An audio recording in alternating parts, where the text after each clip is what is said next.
शाम ढलते देखकर दीपिका ने बिस्तर समेटना शुरू किया। उसके हल्के भूरे रेशम से बाल बार बार उसके गुलाबी गालों पर गिर रहे थे और वह उन्हें बार बार अपनी कोमल उंगलियों से कानों के पीछे धकेल रही थी। अब उठो भी, यह चादर समेटने दो, कहते हुए दीपिका ने संतोष को हिलाया, अब भी बिस्तर पर जो लेटा था। रहने दो ना इन जुल्फों को अपने सुंदर मुखड़े पर, जैसे चांद को बादल ढकने की कोशिश कर रहे हों। संतोष ने दीपिका को अपनी जुल्फें पीछे करते देख कहा, शाम होने को आई है जनाब, अब भी इन बादलों को घर नहीं भेजा तो आज तुम्हारे इस चांद को घर निकाला मिल जाएगा, समझे? तुम्हें किस बात का डर है? ना घर की कमी है ना घर ले जाने वाले की। जिस दिन तुम हाँ कर दो मैं उसी दिन मैं बस बस हाँ तो कर चुकी हूँ, अब जाओ भी, उदय घर आते ही होंगे, तब तक मैं सब ठीक ठाक कर लूं। दीपिका फटाफट हाथ चलाते घर व्यवस्थित करते हुए बोली, कल कितने बजे आएंगे गुरुदेव? कल कितने बजे आएंगे गुरुदेव? वही करीब 12 बजे। कहते ही संतोष सुस्त हो गया। अब यूं चोरी छिपे मिलना अच्छा नहीं लगता, मानो हम प्यार नहीं गुनाह कर रहे हों। गुनाह ही तो कर रहे हैं हम संतोष। यदि हमारी शादी हो गई होती तो तब अलग बात थी, पर अब मैं उदय की पत्नी हूँ, तुम मेरे घर में संगीत अध्यापक की हैसियत से आते हो। इस स्थिति में हमारा यह रिश्ता गुनाह ही तो हुआ ना? इस स्थिति में हमारा यह रिश्ता गुनाह ही तो हुआ ना? ऐसा क्यों भला? पहले हम दोनों ने प्यार किया, उदय तुम्हारी जिंदगी में बाद में आया। अगर तुम्हारे और मेरे घर वाले जात बिरादरी के चक्कर में ना पड़कर हमारे प्यार के लिए राजी हो गए होते और आनंद फानन में तुम्हारी शादी किसी शहर में ना करवा दी होती। छोड़ो पुरानी बातों को। यह क्या कम है कि हम दूसरे शहर में भी एक दूसरे से टकरा गए, एक बार फिर मिल गए। शायद प्रकृति को मेरे मन में तुम्हारे इतना प्यार देखकर मुझ पर दया आ गई और उसने हमारे समीप का रास्ता सुझा दिया। दफ्तर से लौटने के बाद शाम ढले उदय बरामदे में बैठा चाय की चुस्कियां ले रहा था। दीपिका वहीं बैठी स्वेटर बुन रही थी। संतोष को दीपिका के हाथ से बनी चीजें बहुत भाती थी, इसीलिए वह संतोष के लिए कभी स्वेटर तो कभी दस्ताने बुनती रहती। उदय के पूछने पर वह कह देती कि अपनी किसी सहेली या छोटे भाई के लिए बना रही है। फिर बनाने के बाद खुशी से अपने पहले प्यार संतोष को उपहार स्वरूप दे आती। दीपिका उदय की शादी को 2 वर्ष बीत चुके थे। इन 2 वर्षों की शुरुआत में दीपिका बेहद उदासीन रही। उदय सोचता कि नया शहर, नया साथी और नई जिंदगी के चलते वह पुराने जीवन को याद कर उदास रहती है, किंतु असली वजह थी उसका प्यार, संतोष का उससे बिछड़ जाना। दीपिका बार बार उस शाम को कोसती जब वह और संतोष मूवी देखकर बाहों में बाहें डाले लौट रहे थे कि बड़े भाई साहब ने उनका अचानक सामना हो गया। बिजली टूट पड़ी थी, वहीं बाजार से घसीटते हुए घर लाया था। अब उसका कमरा ही उसका संसार बना दिया गया था। ना कोई मिलने आएगा, ना वह किसी से मिलने जा सकेगी। 2.5 दिन भूख हड़ताल भी की दीपिका ने, किंतु कोई ना पिघला।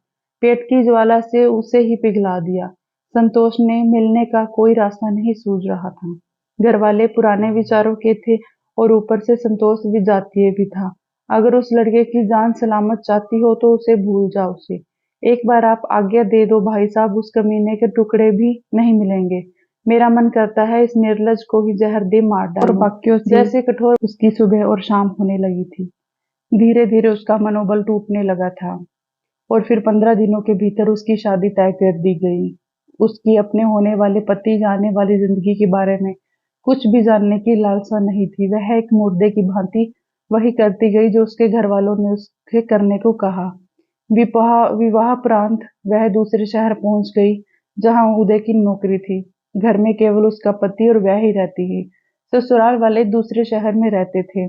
उदय एक बहुत ही अच्छा व्यक्ति था, किंचित गंभीर किंतु सरल।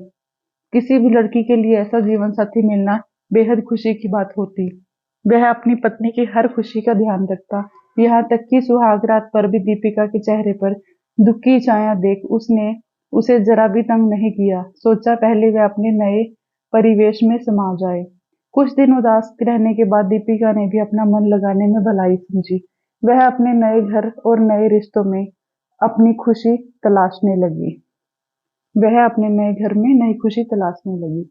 उस शाम घर में एक छोटी सी पार्टी थी। उदय के सभी मित्र आमंत्रित थे। उदय की जिद करने पर दीपिका ने एक छोटा सा गीत सुनाया। सारी महफिल उसके सुरीले गायन पर झूम उठी थी। वहीं वाह वाह करते हुए नहीं थक रहे थे। उदय मंत्रमुग्ध रह गया था। मुझे पता ही नहीं था मेरी बीवी ने इतना अच्छा गला पाया है। तुम संगीत की शिक्षा क्यों नहीं लेती? तुम्हारा मन भी लगा रहेगा, शौक भी पूरा हो जाएगा। उस रात सबके जाने के बाद उदय ने यह कहा था। दीपिका चुप रही। वह संगीत की कक्षा ही तो थी जहां उसकी मुलाकात संतोष से हुई थी। दोनों के सुर इतनी अच्छी तरह से मेल खाते थे कि उनके गुरु ने स्वयं ही उनकी जोड़ी बना दी थी। फिर साथ अभ्यास करते करते कब संगीत ने उन दोनों के दिल के तार आपस में जोड़ दिए, उन्हें पता ही नहीं चला। गाते गुनगुनाते एक दिन उज्जवल संगीतमय भविष्य के सपने संजोने लगे। लेकिन एक शाम ने उनके सभी सपनों को चकनाचूर कर दिया और फिर उदय संगीत का विषय ले बैठा था। दीपिका के चुप रहने के बावजूद उसकी इच्छाओं का ध्यान रखने वाले उसके पति ने इधर-उधर से पता करके उसके लिए एक संगीत अध्यापक का इंतजाम कर दिया।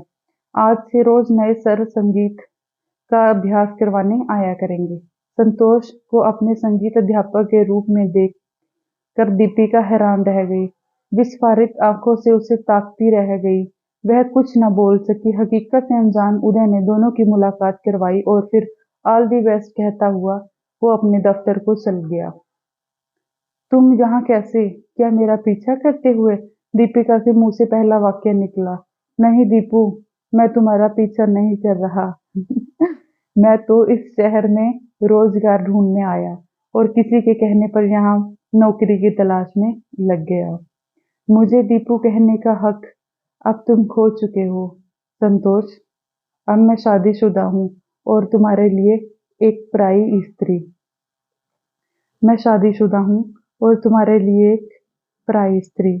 पता नहीं नियति को क्या मंजूर था जो संतोष और दीपिका को एक बार फिर एक दूसरे के समक्ष खड़ा कर दिया था।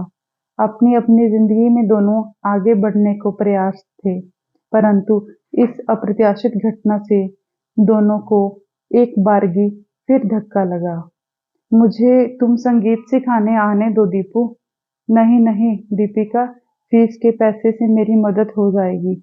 उदय के सामने मैं कोई बात नहीं आने दूंगा। मेरा तुमसे यह वादा रहा।